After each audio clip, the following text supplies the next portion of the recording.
So here I am with my wheelbarrow of goodness, and I know I can't do it with one hand, but what we're going to do is go to the bed, as I said, that's got the most exposed ground, and place the Mexican sunflower on here. And I do this about twice a year.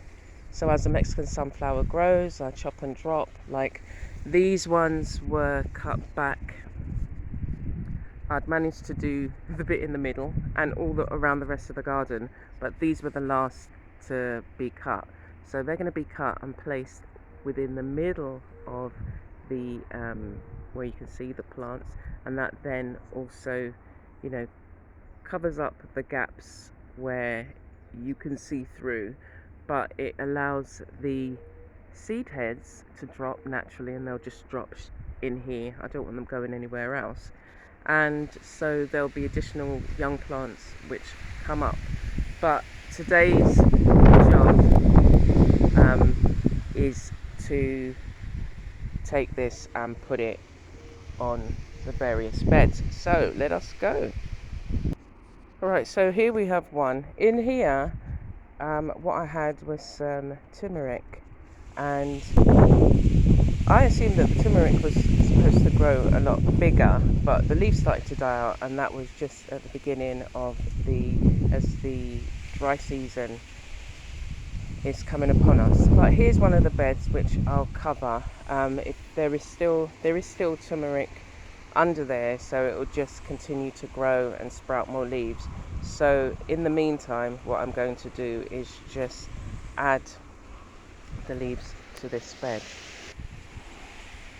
Okay, so as you can see, I'm just, oops, it's getting a bit breezy out here, just adding it, and this will die down.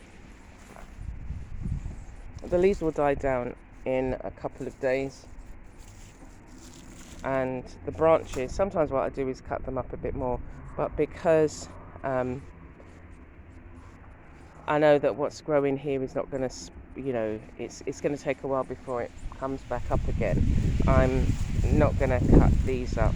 The other good thing that it does when you put the leaves down is, because I'm on a slope, it stops runoff, so it stops the topsoil from running off. And I've been doing this, as I said, for a few years now, because we're on a slope in two directions. The water naturally runs that way, and with heavy rainfall we used to get just a lot of soil just wherever there's a little dip in the ground before the other bed.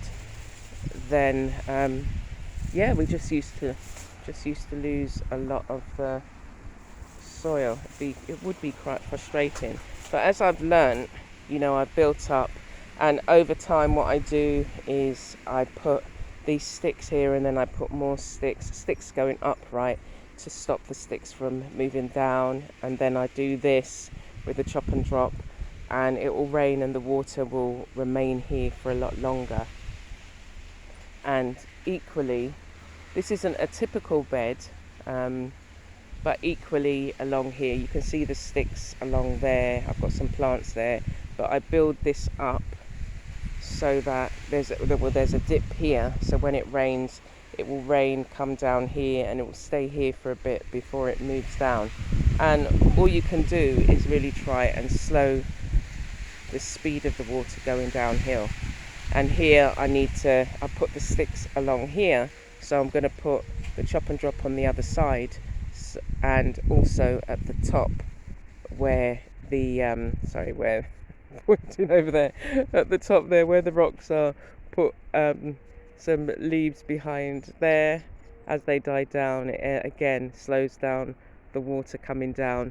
And we've got another slope, which is at the back here, it's like a border, so the water then also comes down there really quickly, but it's slowed down, and the plants that need to get it will get it.